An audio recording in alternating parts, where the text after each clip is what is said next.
Hello and welcome to World Talks here on TVP World with me, Ashim Kumar. Tonight we'll discuss a variety of pressing European issues with our guests. On World Talks, we'll explore Poland's EU Council presidency, economic competitiveness, defence matters, President Zelensky's visit to Poland today, and global challenges such as the Baltic Sea cable cuts. We'll also touch on former Prime Minister Morawiecki's appointment as head of the ECR. We're joined by Valerie Hayer, President of Renew Europe, and Michał Kobosko, Polish Delegation Head of Renew Europe. So welcome both for taking the time. Thank you. Thank you. To join us. Thanks for having us. So as you just heard, there's a lot to cover here. Okay, so let's start with Poland's EU presidency of the Council. What do you think the priorities for Poland should be, Valerie? The priority for Poland and for Europe is clear, it's security. We saw the program of the Polish presidency. I think this priority is shared by all the Europeans, of course. If you look at defense issues, of course, military issue, if you look at economical security, of course. And I can tell you that from Brussels, from Paris, I am French, we have a lot of attempt and hope with this Polish presidency because Poland is a big country, an important country, and with this pro-European government, with Civic Platform, with Polska 2050, we count on the Polish presidency to relaunch the dynamic in Europe. Okay, so relaunch the dynamic in Europe, what does that mean for you? That would mean a lot to all of us, because we definitely lack some kind of dynamics in Europe.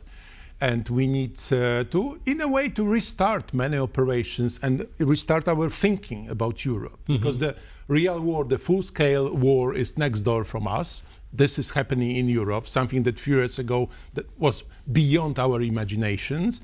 And then there are all things economy, I would say, starting with the competitiveness of Europe, which is where it should not be in the 21st century. We are losing both to the States and to China, to the Asian tigers, and we need to change something in our thinking and basically in our doing.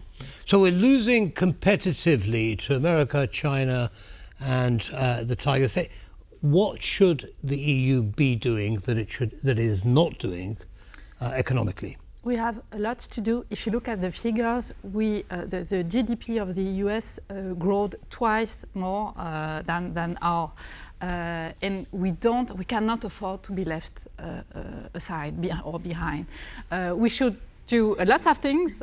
First of all, to put money, public and private money on the table, to complete the single market, to give more opportunities to our SMEs and industries. We should also support innovations, of course, and also create the condition to have affordable energy too. So understood. I mean, that all makes perfect sense, of course, to regenerate an economy. But in terms of practical plans, what is being done, what is being considered, and how is it going to be put into place? Please continue. We have a plan, which is the Draghi report.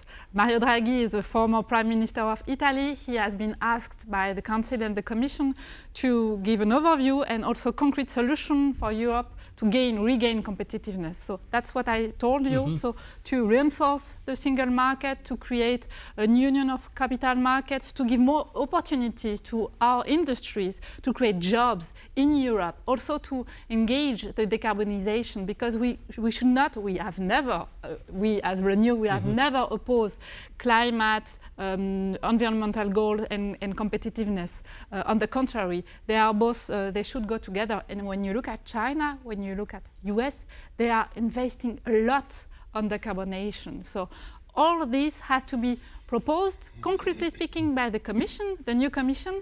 It has been formed definitively in December last year. So now we are waiting for them to make concrete proposal for the Member States and the European Parliament to vote and to adopt new legislation, but also we are waiting for simplification, because we must make the life easier for our industries, Right. for our SMEs, also for the people who want to make business in Europe. And that, of course, includes the cost of energy and energy supplies within Europe. Now, Michał, I'd like to ask your view on Germany and the situation there.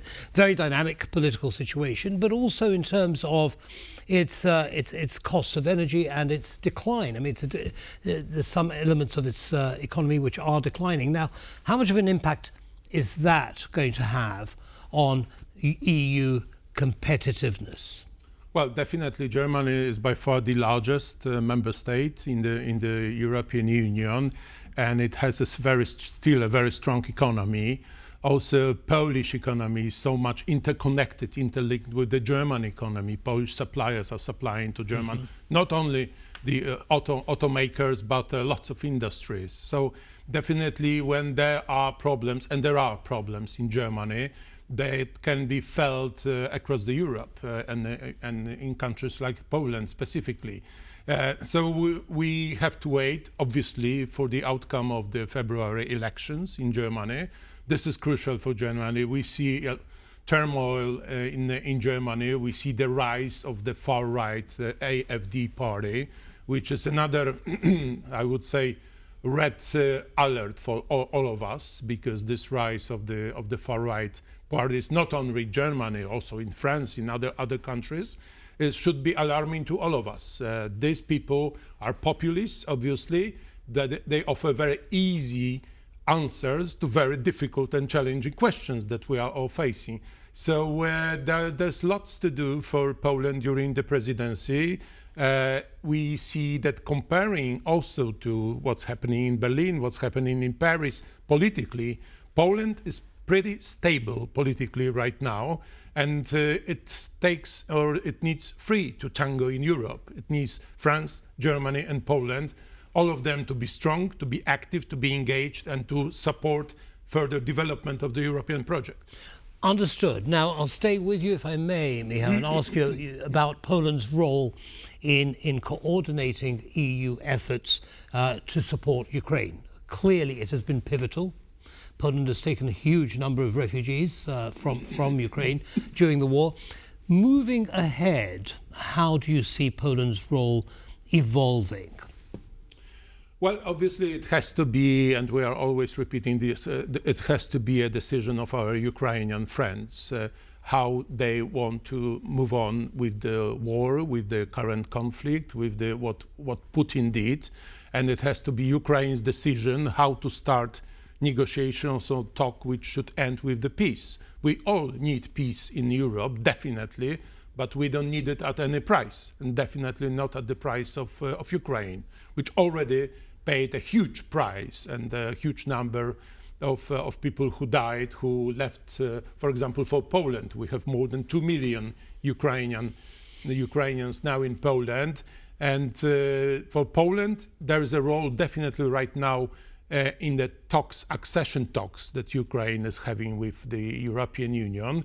We are hearing from the European Commissioner Marta Kos, who's in charge of the enlargement, that she wants to speed up the process of the accession talks both with the Western Balkans, but with Ukraine as well. Poland, during its presidency, we should be supporting the process, and we should be really helping the process to move on. On the other side, we already need to start thinking and talking and discussing future steps regarding the reconstruction of Ukraine, and also Poland's role in this process. We are not talking only about the reconstruction of the infrastructure, which will be badly needed, obviously, because it's in a terrible shape right now, but I would say the reconstruction also of the Ukrainian state and state institutions. If we are hoping, and we are hoping to see Ukraine as a member state of the European Union somewhere in the future, we need to see major changes in the way that country operates and its institutions operate after the war. But firstly, obviously, there needs to be a stop of the war. People should not be killed and bombed any longer, and this is not the Ukrainian fault that it's still happening. Of course, so some kind of peace agreement, accession, and then rebuilding and reconstruction. Now, Valerie, what has the EU learned from Russia's aggression in Ukraine, and how would you assess its response as a whole?